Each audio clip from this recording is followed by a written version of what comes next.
우리는 저번 시간에 할례라고 하는 종교적 이스라엘의 행위를 근거로 해서 이스라엘과 하나님 사이의 언약 관계가 회복될 수 있었던 것에 대해서 살펴보았습니다. 이 할례를 시행함으로 인해서 이스라엘의 하나님을 비아냥거리고 조롱하던 애굽의 수치가 굴러갔습니다. 이제는 이스라엘은 이 가나안의 거룩한 전쟁을 참여할 수 있는 이제 자격자가 된 것입니다. 이제 본격적으로 이 거룩한 전쟁을 해야 하는 그런 자들이 된 것이죠. 그런 전쟁에 참여하는 자로서 오늘 본문은 참 중요합니다. 먼저 10절부터 12절을 다 같이 좀 읽어보겠습니다. 10절부터 12절 시작. 또 이스라엘 자손들이 길갈에 진쳤고 그달 14일 저녁에는 여리고 평지에서 유월절을 지켰으며 유월절 이튿날에 그 땅의 소산물을 먹되 그날에 무교변과 볶은 곡식을 먹었더라. 또 그 땅의 소산물을 먹은 다음 날에 만나가 그쳤으니 이스라엘 사람들이 다시는 만나를 얻지 못하였고 그 해에 가나안 땅의 소출을 먹었더라. 자, 여기 보시면 이스라엘 백성들은 할례를 행한 지 며칠 지나지 않아서 어떤 절기를 지키냐면 어린 양을 잡아서 유월절 절기를 지킵니다. 우리가 저번 시간에 나눴듯이 할례를 행하고 나면 일주일 이상은 사실 이스라엘의 남자들은 아무런 힘도 못 씁니다. 움직이기조차 힘드는데 그 힘든 순간에 하나님의 말씀대로 또 순종하여 유월절을 지킵니다. 아마 이때의 감동은 몇 배가 더 했겠지요. 적진을 눈앞에 두고 비록 자살행위와 같은 이 행위를 믿음으로 할례를 행합니다. 그리고 믿음으로 할례를 행하는 가운데 하나님의 지켜주심으로 아무런 움직임도 없어요. 적진에서는. 그러면서 또 유월절 절기를 지킵니다. 하나님의 지키심과 보호하심이 더 극명하게 드러나는 순간이죠. 그러니 유월절을 지켜내는 이스라엘 백성들의 감동이 얼마나 컸겠습니까? 그 감동을 가지고 지키는 가운데 11절과 12절을 보면 어떠한 내용을 담고 있냐면 유월절을 지킨 그 다음 날에 애굽을 떠난 후 처음으로 가나안 땅의 소산물, 그러니까 가나안 땅의 곡물들로 무교병을 만들고 곡식을 볶아서 먹었다라고 말을 합니다. 우리가 쉽게 그 땅의 소산물로 먹었다고 하지만 몇 명분이 먹은 거예요. 몇 명이. 200만 명이 넘는 인구가 그 땅의 소산물로 먹은 거라고요. 그러니 1차적으로는 정말 가나안 땅이 얼마나 풍요로운 땅인지 우리가 하나 염두에 둘 수 있어요. 그리고 이스라엘 백성들이 먹기에 풍족했다면 이스라엘 백성들이 가게 하신 그 땅에 얼마나 많은 곡식으로 예비하고 계셨었는지 우리가 또 생각해 볼 수 있겠죠. 그 예비하심을 따라 그 땅의 곡물로 무교병을 만들며 곡식을 볶아서 음식을 먹을 때 또 그 감동은 어떠했을까요? 놀라웠을 겁니다. 그 감동으로 곡물을 먹고 나서 성경은 또 하나 무엇을 말하냐면 가나안의 소산물로 음식을 해먹은 그 다음날 정확하게 뭐가 그쳤다? 만나가 그쳤다. 이 얘기를 하고 있습니다. 왜 이 얘기가 중요하느냐? 이것은요 일단은 무엇을 의미하냐면 이제는 광야로 돌아갈 필요가 없음을 보여주는 거예요. 그렇죠? 광야로 돌아가면 아직 만나가 그치면 안 돼요. 근데 만나가 그쳤어요. 이 얘기는 어쩌다 보면 또 내려주실 것이다 이것을 의미하는 것이 아니에요. 이제 완전히 그친 거예요. 이제 이스라엘은 광야로 다시 돌아갈 이유가 없어요. 하나님이 안 보내실 거예요. 그런 첫 번째 중요한 의미가 있습니다. 그리고 두 번째로 또 중요한 의미는 뭐냐면 이제는 하나님이 정상적인 방법으로 양식을 공급하시겠다라고 하는 그 의미가 여기에 담겨 있는 겁니다. 하나님은 이제 만나를 하늘의 신비한 방법으로 내리던 만나를 그치고 정상적인 방법 그 땅의 곡물로 양식을 계속하여 공급하시겠다는 의지를 여기에 지금 보여주신 것 같습니다. 그러니까 가나안의 곡물로 첫 번째 음식을 지어 먹을 때 이제 광야 40년의 이 생활은 막을 내린 것과 똑같은 의미가 여기에 담겨 있는 것이죠. 그러면 여기서 우리 한 가지 생각해 보실 게 있어요. 만나가 그쳤다라고 하는 이 모습이 이스라엘을 향한 하나님의 은총이 멈췄다는 의미일까요? 그것은 아니죠. 하나님이 이제는 또 새로운 방식으로 이스라엘의 필요를 채워가시겠다라고 하는 거예요. 하나님의 새로운 방법으로, 하나님의 은총이 멈췄다는 것이 아니에요. 그렇죠? 잘 생각해 보세요. 신비롭게 먹여주시던 방법이 멈췄으면 조금 더 신비로운 방법으로 먹여주시면 기가 막힐 것 같지요. 여러분 믿음이 좋아서 별로 아닌데요 라고 그러시는데, 보통 우리 느낌이 그런 거예요. 신비로운 방법으로 먹이셨으면 이제는 조금 더 신비로운 방법으로 먹이시면 좋을 것 같이 여겨지지만, 성경은 신비로운 방법으로 먹여서 살려내신 이후에는 정상적인 방법으로 먹이십니다. 여러분 이게 하나님의 방법이에요. 무슨 의미인지 아시겠어요? 정상적인 방법으로 곡물을 먹으며 이제 하나님의 채워주심을 경험할 때, 그 곡물을 먹으면서도 무엇을 생각해야 되냐면, 신비로운 방법으로 먹여오시던 그 하나님의 은혜를 가슴 깊이 새기며 평범한 일상의 곡물을 먹으시라는 거예요. 여러분 신앙의 원리는 여기에 있습니다. 처음 하나님이 우리를 불러내실 때는 때로는 매우 신비하게 불러내실 때도 있어요. 때로는 하나님을 만나게 하기 위해서 참으로 놀랍게 역사하여 하나님을 경험케 하시는 경우도 있단 말이에요. 그러나 신앙이 어느 정도 자라서 성숙해지면 하나님이 더 신비한 방법으로 우리를 이끌어가는 것이 아니라, 이제는 평범한 삶을 통해서 하나님을 어떻게 해요? 경험하고 평범한 일상에서 하나님의 보호하심을 느끼게 하시는 것이 하나님의 방법이에요. 근데 그런 과정을 다 겪었음에도 불구하고 아직도 더 신비롭고 더 뭔가 특별한 것을 원한다면 성경에서 말하는 성숙한 신앙과는 좀 다른 거죠. 그런 것을 하나님이 원하셨다면 가나안에서 살아가는 방법은 오히려 더 엄청난 신비로움으로 가득했어야 돼요. 그러나 가나안 안에서는 실제로 그런 신비로움이 그리 많지 않았습니다. 그래서 진짜 은혜는 어디서 있냐면요, 내가 평범하게 오늘도 밥을 먹고 있고, 내가 오늘도 일상 속에서 평범하게 내가 일해야 할 일터가 있고, 돌봐야 될 자녀가 있고, 가야 할 교회가 있고, 드려야 될 예배가 있는 거예요. 그 일상을 내가 오늘도 은혜로 변함없이 살고 있어요. 그 속에서 지금까지 놀랍게 이끌어 오셨던 하나님을 보고 있어요. 이게 성숙한 거예요. 이게 성경은 그걸 강조한단 말이에요. 그러니까 지금까지도 막 주여 막 내려주시옵소서, 막 불을 내려주시옵소서 이러면 안 돼요. 막 이렇게 하고 싶어져요. 자꾸 안 되는 거예요. 무슨 말씀인지 아시겠죠? 오늘 가나안 땅에서 볶은 곡식을 그 곡물로 먹고 나서 만나가 그쳤어요. 이게 은혜예요. 만나가 그쳤어요. 자, 그러면 여기에요, 지금 드렸던 이 말씀의 아주 중요한 의미를 조금 더 깊이 볼 건데, 어디를 하나 보시냐면 히브리서로 가볼게요. 신약 성경 히브리서 5장.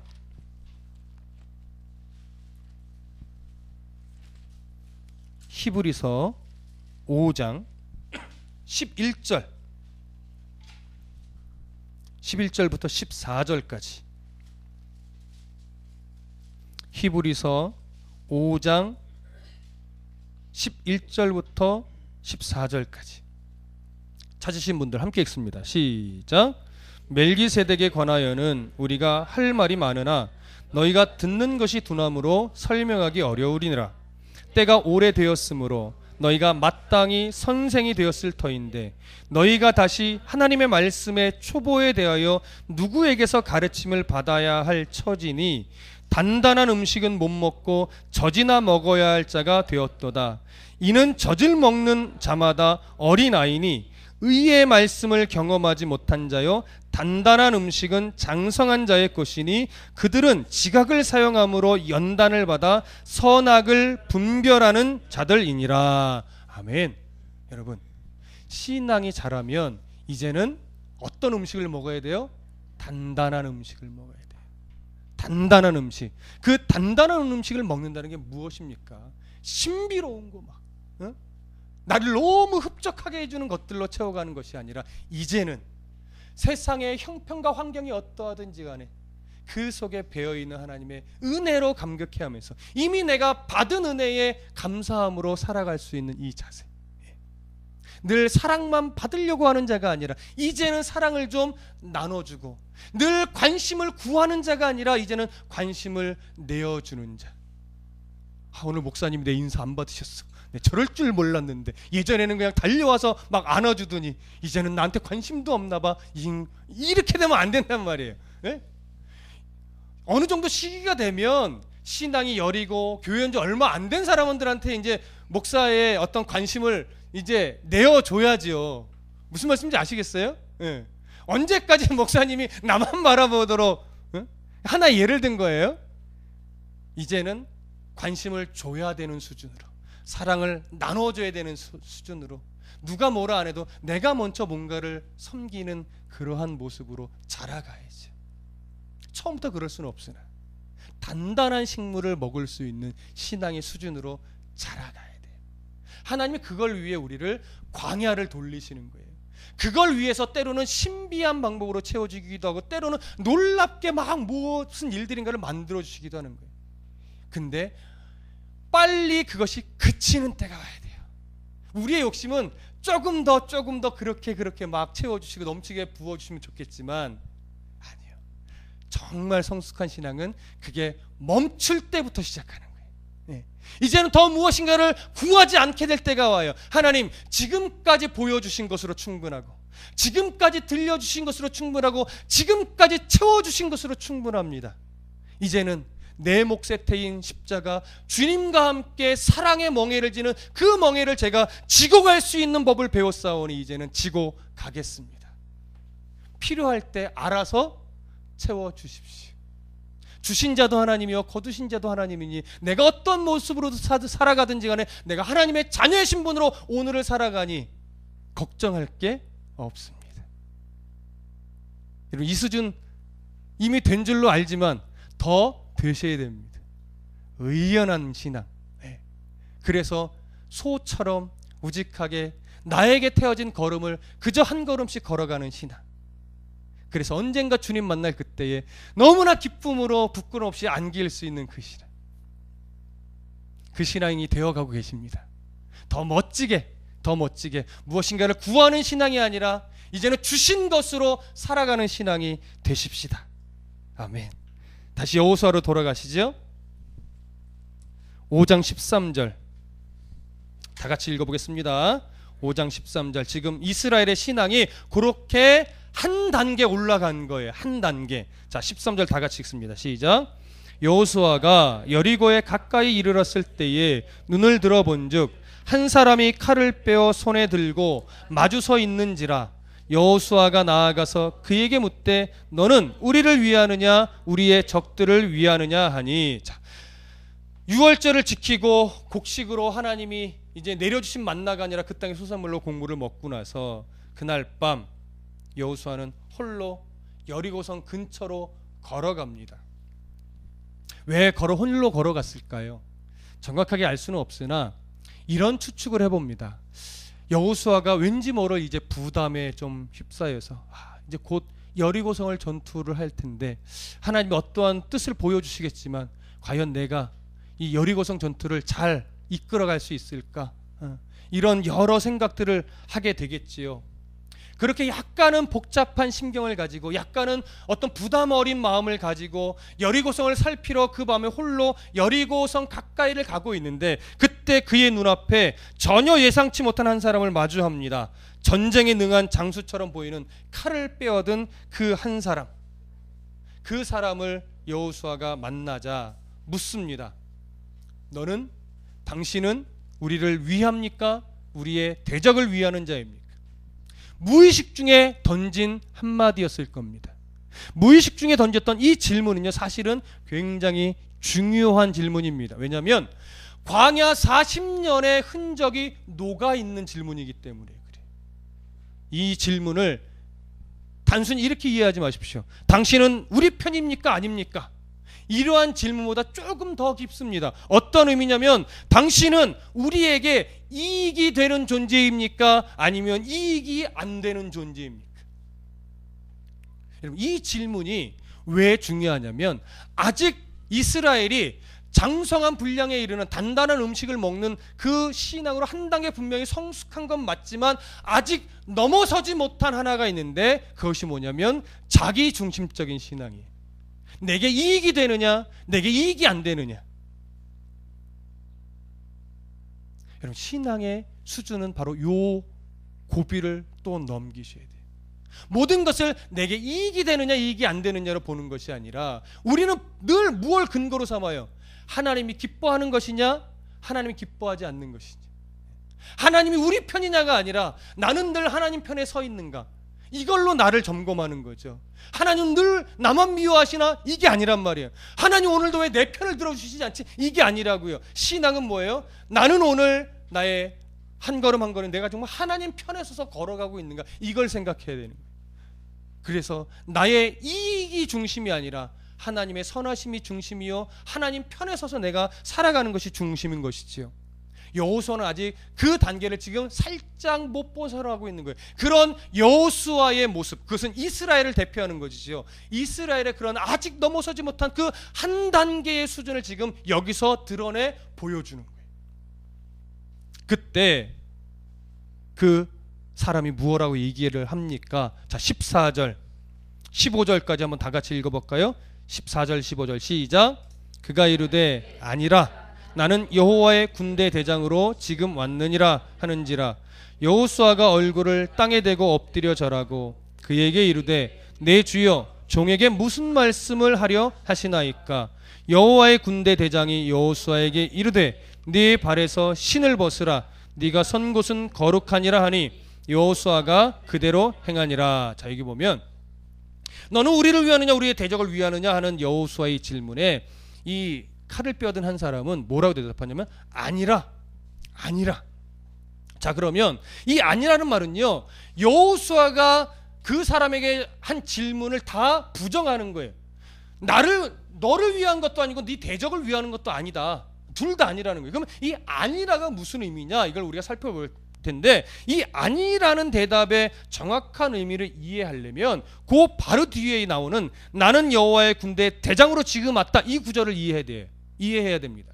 그러면 첫 번째, 여호와의 군대 대장, 이 대장은 어떤 존재일까에 대해서 우리가 생각해 보셔야 돼요. 자, 크게 두 가지 견해입니다. 첫 번째, 여기서 말하는 여호와의 군대 대장은 바로 천사다.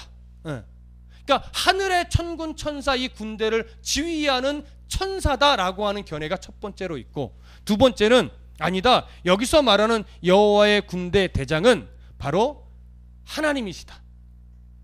성육신하기 전에 예수 그리스도시다. 이렇게 보는 두 가지 견해가 있어요. 둘 다 사실은 쉽게 이건 아니다라고 막 치부해버리기가 조금 어렵습니다. 그러면 천사라고 주장하는 견해의 근거는 뭐냐면, 성경에서 칼을 빼앗은 존재가 한 두세 번 정도 나오는데 그 대부분이 누구를 묘사한 거냐면 다 천사였어요. 첫 번째를 좀 살펴볼게요. 민수기로 한번 가볼게요. 구약성경 민수기 22장. 민수기 22장 23절. 23절만 읽지요. 뭐. 민수기 22장 23절. 자, 찾으신 분들 함께 읽겠습니다. 시작. 나귀가 여호와의 사자가 칼을 빼어 손에 들고 길에 선 것을 보고 길에서 벗어나 밭으로 들어간지라. 발람이 나귀를 길로 돌이키려고 채찍질하니. 자, 이 장면 기억하시죠? 발람이 발락 왕의 어떠한 초대도 아니죠, 저주해달라는 그 콜을 받고 그 수많은 금은보화가 탐나서 이스라엘을 저주하려고 오는 길에 그 길을 여호와의 사자가 막고 서 있어요. 여기서 이 여호와의 사자는 분명 천사입니다.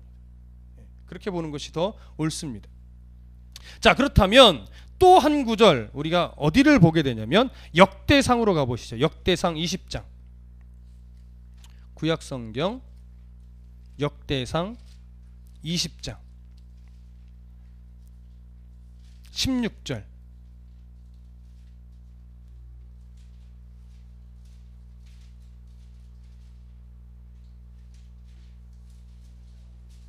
잠깐만요. 역대상 20장, 제가 여기다 메모를 조금 다르게 해놨나 본데요. 21장 16절. 21장 16절. 자, 함께 읽습니다. 시작. 다윗이 눈을 들어보매 여호와의 천사가 천지 사이에 섰고 칼을 빼어 손에 들고 예루살렘 하늘을 향하여 편지라. 다윗이 장로들과 더불어 굵은 배를 입고 얼굴을 땅에 대고 엎드려. 자, 이 장면은 다윗이 나름대로 블레셋과의 전쟁에서 승리하고 승승장구하다가 자기의 힘으로 뭔가를 해보겠다고 인구조사를 한 후에, 하나님의 뜻과 상관없이 인구조사를 한 후에 하나님의 책망을 받기 위해서 하나님의 천사를 보내었던 그런 장면입니다. 이때마다 칼을 빼어든 존재는 천사였어요. 그렇기 때문에 오늘 본문에서 나오는 이 칼을 빼어든 자도 바로 천사였을 것이다, 이렇게 보는 견해예요. 충분히 뭐예요? 타당성은 있습니다. 그런데 중요한 건 뭐냐면 본문이 그걸 지지하고 있는가, 이 부분이 더 중요한데, 칼을 빼어든 자가 천사로 본다면 몇 가지 충돌되는 부분이 있어요. 자, 지금 여호수아가 이 칼을 빼어든 자에게 경배를 했습니까, 안 했습니까? 다시 한번 본문으로 가볼까요? 여호수아서 5장 14절 중간에 보면 여호수아가 얼굴을 땅에 대고 엎드려 뭐 했어요? 절했어요. 그리고 또 말했어요. 그에게 이르되 내 주여, 종에게 무슨 말씀을 하시렵니까? 내 주여라는 호칭까지 하고 있어요. 그러면 이제 한 구절 보세요. 요한계시록으로 가보세요. 요한계시록 19장. 요한계시록 19장.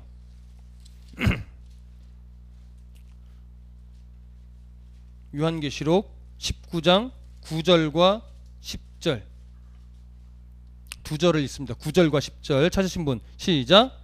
천사가 내게 말하기를 기록하라. 어린 양의 혼인잔치에 청함을 받은 자들은 복이 있도다 하고, 또 내게 말하되 이것은 하나님의 참되신 말씀이라 하기로 내가 그 발 앞에 엎드려 경배하려 하니, 그가 나에게 말하기를 나는 너와 및 예수의 증언을 받은 네 형제들과 같이 된 종이니 삼가 그리하지 말고 오직 하나님께 경배하라. 예수의 증언은 예언의 영이라 하더라. 자, 여기서도 요한이 경배하려고 할 때 그 천사가 어떻게 말합니까? 나는 너희들과 똑같이 하나님께 종된 자이니 나는 경배를 받을 대상이 아니다. 누구에게만? 하나님께만 경배하라 이거예요. 여러분, 우리가 경배해야 될 유일한 존재는 하나님밖에 없습니다. 하나님 외에 아무리 위대한 존재라 하더라도 우리의 경배의 대상이 되지 않아요. 우상은 뭐 말할 것도 없고. 자, 그러면 하나님 외에 조금 더 위대하고 거룩하면 경배할 대상이 있을까요? 전혀 없다라는 거예요. 우리가 경배할 대상은 오직 유일하게 하나님밖에 없음을 정확하게 드러내는 거예요. 그러니까 천사는 절대로 사람의 경배를 받으면 안 됩니다. 그렇기 때문에 오늘 여호수아가 엎드려 경배할 때 이 존재가 천사였다면 나에게 경배하지 말라라고 단호하게 말했어야 돼요. 그런데 이 존재가 경배를 받았어요, 안 받았어요? 받았단 말이에요. 그리고 내 주여라고 호칭을 한다고요. 그리고 이 호칭을 뭐예요? 받았다고요. 그랬기 때문에 이 존재를 천사로 보기가 좀 어려운 거예요. 그리고 15절, 오늘 본문으로 다시 돌아가 보시면 15절의 내용이 여호와의 군대 대장이 여호수아에게 이르되 네 발에서 신을 벗으라. 네가 선 곳은 거룩하니라. 자, 어느 때의 장면과 비슷합니까? 그렇죠. 모세가 시내산에서 올라가서 처음 타지 않는 떨기나무가 타오를 때, 거기서 하나님을 대면할 때 하나님 뭐라고 말해요? 네 발에 신을 벗으라. 네가 선 곳은 거룩한 땅이라. 모세가 하나님을 대면할 때의 모습과 거의 비슷하단 말이에요. 이런 것들을 종합해 볼 때 오늘 본문에서 여호수아 앞에 나타난 여호와의 군대 대장은 천사라고 보기보다는 하나님, 현현하신 하나님, 조금 더 구체적으로는 성육신하시기 전에 예수 그리스도로 보는 것이 더 옳게 여겨지는 이유입니다. 자, 그러면 우리가 일단 정리했습니다. 여기서 말하는 여호와의 군대 대장은 천사일 수도 있으나 여러 가지 정황상 예수 그리스도로 보는 것이 더 옳다라고 우리가 1차 정리를 했고, 그러면 두 번째 우리가 정리해야 될 것은, 그렇다면 이분은 예수 그리스도라면 그러면 여호와의 군대는 누구를 말하는가? 네. 여호와의 군대는 누구를 향하여 여호와의 군대라고 하는 것인가? 이것도 똑같이 두 가지 견해입니다. 첫 번째, 천사들로 구성된 천군, 하늘의 군대로 보는 견해가 첫 번째고, 두 번째는 바로 그 이스라엘 백성들을 여호와의 군대로 보는 두 번째 견해가 있습니다. 자, 첫 번째 견해를 좀 정리해 보면, 천상의 군대. 자, 실제로 천사들로 구성된 하늘의 군대가 있을까요, 없을까요? 그건 있습니다. 분명히 있어요. 그리고 그 하늘의 군대의 대장이 예수 그리스도인 것은 분명합니다. 자, 어디 한 구절 보냐면 마태복음으로 가보겠습니다. 마태복음 26장.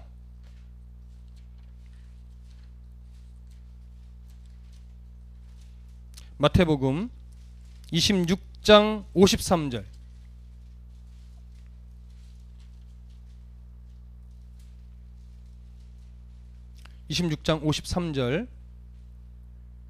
자, 함께 읽습니다. 시작. 너는 내가 내 아버지께 구하여 지금 12군단 더 되는 천사를 보내시게 할 수 없는 줄로 아느냐. 천군을 말하는 거죠. 천사들로 구성된 하늘의 군대. 분명히 하늘의 군대는 있고, 하늘의 군대는 지금도 하나님의 뜻 안에서 우리를 도우며 하나님의 뜻대로 모든 일들을 수행하고 있습니다. 우리는 분명히 그걸 인정합니다. 자, 그렇다면 중요한 것은 이 하늘의 천사가 분명히 존재를 하는데, 천군이 오늘 본문의 그 흐름에서 이 군대를 하늘의 그 천사의 군대로 지지를 하고 있느냐, 내용이, 이걸 우리가 살펴봐야죠. 출애굽기로 가보겠습니다. 출애굽기 12장 41절로 가볼게요. 출애굽기 12장 41절. 출애굽기 12장 41절. 자, 찾으신 분들 함께 읽습니다. 시작. 430년이 끝나는 그날에 여호와의 군대가 다 애굽 땅에서 나왔은즉, 430년 동안 애굽에서 종살이하던 이스라엘 백성들이 지금 출애굽하는 내용입니다. 여기서 여호와의 군대는 누구를 지칭할까요? 이스라엘 백성들을 분명히 지칭하고 있습니다. 자, 그러면 한 구절 더 보시죠. 51절. 출애굽기 12장 51절. 함께 읽습니다. 시작. 바로 그날에 여호와께서 이스라엘 자손을 그 무리대로 애굽 땅에서 인도하여 내셨더라. 자, 여기 이스라엘 자손을 그 모대로 무리대로 애굽 땅에서 인도하여 내셨더라고 정확하게 말하고 있죠. 여기 무리라고 하는 말과 앞에 41절에서 여호와의 군대라는 이 단어가요, 똑같이 차바라고 하는 히브리 단어를 써요. 단어가 다르잖아요. 번역을 다르게 쓸 뿐이에요. 근데 이 차바라고 하는 단어의 기본 뜻이 군대입니다. 그러니까 41절과 51절에서 여호와의 군대로 또 그 무리대로라고 번역을 해놨지만 똑같이 이스라엘 백성들을 지칭하는 것이고, 그 이스라엘 백성들을 지금 군대로 부르시고 계시는 겁니다. 출애굽할 때부터 하나님은 이스라엘 백성들은 뭘로 바라보고 계셨다라고 하는 거예요? 여호와의 군대로 바라보고 계셨다라고 하는 겁니다. 그렇기 때문에 오늘 다시 본문 여호수아 5장으로 돌아올 때, 여호수아 5장에서 말하고 있는 여호와의 군대라고 하는 것은 천사로 구성된 하늘의 군대로 보기보다는 이스라엘 백성들로 보는 것이 더 자연스럽게 여겨지는 이유입니다.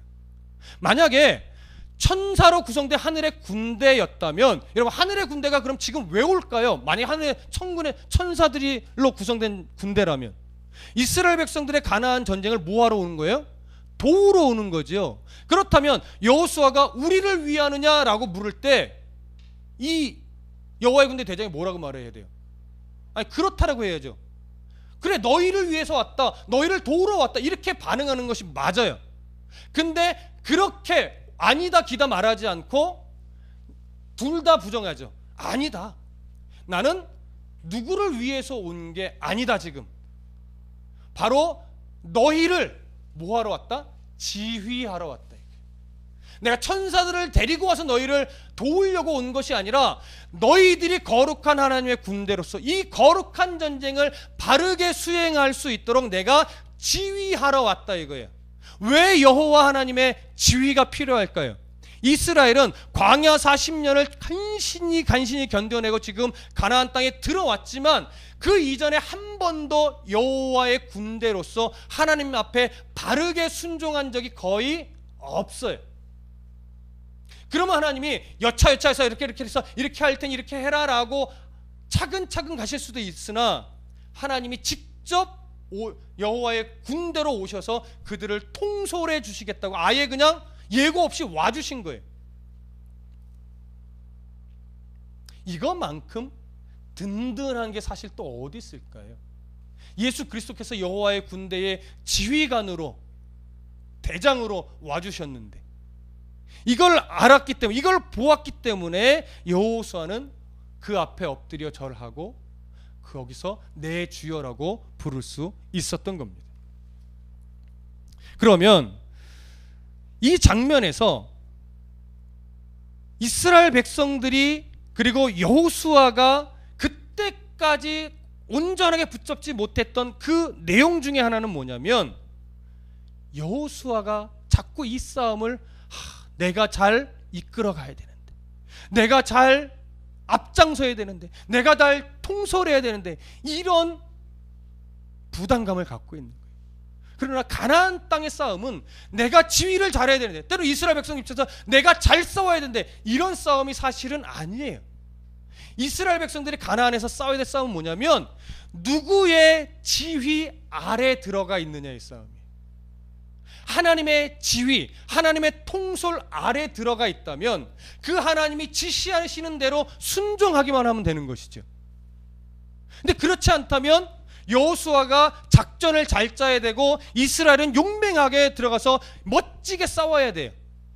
근데 여호와의 군대 대장으로 왔다는 것은 뭐냐면 이 땅의 싸움은 네가 통솔하는 싸움이 아니야. 내가 통솔하는 것이고 너희들은 나의 지휘를 따라 이 시키는 대로 뭐 하면 된다? 순종하면 된다. 그러니까 가나안의 싸움은 잘 싸우는 싸움이 아니라 하나님의 통솔을 받는 싸움이라는 거죠. 이것을 지금 정확하게 보여주는 것이 바로 나는 아니다. 너희들의 군대, 이스라엘 백성들의 지휘관으로 내가 지금 왔다. 이 한마디에 지금 다 담겨 있는 겁니다. 자, 그러면서 그 여호와의 군대 대장이 이렇게 말하는 거예요. 15절 한 번 더 읽겠습니다. 여호수아 5장 15절 시작. 여호와의 군대 대장이 여호수아에게 이르되 네 발에서 신을 벗으라. 네가 선 곳은 거룩하니라 하니 여호수아가 그대로 행하니라. 자, 네 발에서 신을 벗으라. 네가 선 곳은 거룩한 땅이니라. 그 발에서 신을 벗는다는 것은 당시 문화적으로는 종의 자세입니다. 원래는 종은 주인 앞에서 신을 벗습니다. 항상. 그런데 오늘 본문에서는요, 종으로서 신을 벗는다는 의미도 있지만 더 중요한 의미는 그것이 아니라 나의 권리를 포기한다는 의미예요. 이 땅은 거룩한 땅이니 너의 권리를 포기해라, 이 얘기예요. 룻기서에 보면 내 책임의 권리를 포기한다는 의미로 어떤 풍습이 있었죠? 자기 신을 벗어서 던졌어요. 그래서 보아스보다 기업물을 자의 우선순위에 있던 사람이 그 룻의 기업을 물어주기 싫어서 어떻게 했어요? 신을 벗어 던졌죠. 기억하십니까? 그런 것처럼 내 권리를 포기한다는 의미로 신을 벗는 거예요. 모세도 마찬가지였어요. 모세도 네 발에 신을 벗으라 했었죠. 모세에게도 너의 권리를 포기하라는 것이었어요. 자, 그러면 지금 그 당시 모세가 무슨 권리가 있었길래 그 권리를 포기하라는 걸까요? 당시 모세는 아무런 권리도 가지고 있었던 것이 없어요. 그런데 그 이전에 어떤 사건이 있었냐면 하나님이 모세에게 네가 빨리 애굽으로 가서 그 애굽에서 신음하고 있는 이스라엘 백성들을 이끌어내라. 그럴 때 모세가 내가 뭐라고 거기 가서 합니까? 라고 10번이나 거절했었어요. 하나님 말하는 거예요. 너는 지금 뭐예요? 나의 부름 앞에서 너는 너의 거절하는 그 권리마저도 포기하라는 거예요. 거절하는 그 권리마저도 포기하고 내가 가라하는 곳에 가서 내가 시키는 대로 뭐 하기만 해라? 순종하기만 해라. 그 권리 포기를 요구했던 것이 모세에게 신을 벗으라는 거예요. 그러면 똑같이 오늘 여호수아에게 너의 신을 벗으라라고 하는 것은 무슨 의미일까요? 이스라엘을 가나안에서 네가 통솔해서 너의 지휘 아래서 이 가나안 땅의 전쟁을 수행하려고 하지 말아라. 너도 내가 다스린다. 내가 보여주고 내가 들려주고 내가 이끌어 가는 대로 너도 순종하고 이스라엘 백성들도 순종하게 네가 이끌어 내라는 거지. 그것이 바로 네가 선 곳은 거룩한 땅이니 네 발의 신을 벗으라는 말씀의 의미입니다. 그러면 어떤 땅이 거룩한 땅입니까? 하나님이 함께 임재하여 계신 땅이 거룩한 땅이고 하나님과 동행하고 있는 그 자리가 거룩한 땅입니다. 하나님 앞에 예배하는 이 자리가 거룩한 땅입니다. 건물이 좋아서가 거룩한 땅이 아니라 우리는 살아계신 창조주 하나님을 예배하고 찬송하고 기도하고 있기 때문에 이 자리가 거룩한 거예요. 그럼 이 자리가 정말 거룩한 곳이 되려면 우리는 오늘 예배할 때 누구의 어떤 권세 아래에 있어야 되는 거예요. 하나님의 권세 아래에 있어야 돼요. 목사의 권세 밑에 있는 것이 아니라고요. 어떤 직분자의 권세 밑에 있는 것이 아니라고요. 교회에 오래된 사람의 권세 밑에 있는 것이 아니라고요. 하나님의 권세. 목사가 하나님의 권세 아래서 바르게 순종하는 삶을 살아가는 본을 보이고 성도는 그와 함께 발맞춰서 또 하나님 앞에 순종하는 삶을 살아내기로 또 다짐하고 결심하며 그 마음으로 찬송하고 기도하고 예배할 때 그것이 내 발에 신을 벗는 예배인 거예요. 우리 목사님 설교 잘하나 못하나 들어보자 이것도 안 되는 거고 이놈의 성도들 정말 내가 이렇게 가르쳤는데도 변하지를 않아 뭐 이런 푸념하는 것이 이게 거룩한 땅의 모습이 아닌 거예요. 네. 그럼 잘 들으십시오. 사람은 누구를 가르쳐서 변화시킬 수 없습니다. 부모가 자식을 변화시킬 수 있나요? 목회자가 성도를 변화시킬 수 있어요? 없어요. 그런데 하나님이 요구하는 건 뭐냐면 지키도록 가르치는 거예요. 가르치는 게 몫이에요. 지켜내는 그 변화된 삶은 우리들의 몫이 아니라 그건 하나님의 몫이에요. 그런데 그 몫의 역할을 모르고 내가 이렇게 가르쳤는데 안 변해? 그러니까 자기가 막 실망하고 실족하고 넘어지는 거예요. 하나님이 뭐라 그러냐면 야 너는 넘어질 자격이 없어. 너는 끊임없이 그냥 가르치는 역할이야. 때가 되면 내가 바꿔. 왜 네가 바꾸려고 하냐? 이 얘기를 하신다고요. 무슨 말씀인지 아시겠어요? 가르쳐 지키게 하라는 본래 의미는요. 지키도록 가르치라예요. 지키도록 가르치라. 그러면 어떻게 가르쳐요? 말로만 가르쳐요? 아니요. 표정으로 가르치죠. 삶에 나타나는 여러 반응들로 가르치죠. 그리고 실제 살아가는 모습으로 가르치는 거죠. 본이 되는 삶을 안 살면 절대 가르칠 수 없어요. 근데 그렇게 살아내면 결국 그것이 약이 돼서 하나님이 바꿔 놓으시는 거예요. 그걸 놓으시는 거예요. 그렇게. 우리의 역할은 그거라고요. 여호수아의 역할은 전략을 짜고 돌격 앞으로 하는 것이 여호수아의 몫이 아니라 하나님의 말씀을 경청하고 하나님이 뭘 원하신가를 늘 고민하고 하나님이 이걸 이제 원하신다는 걸 깨달아서 보여주고 들려주는 그 역할이면 돼.